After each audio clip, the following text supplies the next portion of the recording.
सेब या शलजम ग़िज़ाई ताकत या न्यूट्रिशनल वैल्यू दोनों में कितना फ़र्क है, किस में न्यूट्रिशन या ग़िज़ाइयत ज़्यादा है, किस में कौन सी चीज़ ज़्यादा है कौन सी कम है, ये आज मैंने मुवाज़ना आपके सामने पेश करना है।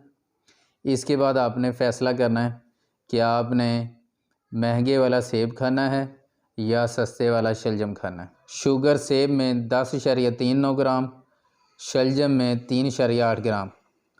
तो शुगर में सेब जो है ये शलजम से आगे है। फ़ाइबर सेब में 2.4 ग्राम और शलजम में 1.8 ग्राम। इसी तरह पोटाशियम सेब में 107 मिलीग्राम, शलजम में 191 मिलीग्राम। शलजम में पोटाशियम बहुत ज़्यादा।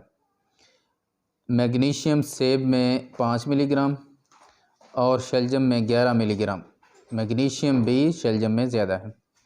कोलिन सेब में 3.4 मिलीग्राम और शलजम में 11.4 मिलीग्राम। कोलिन भी शलजम में ज़्यादा।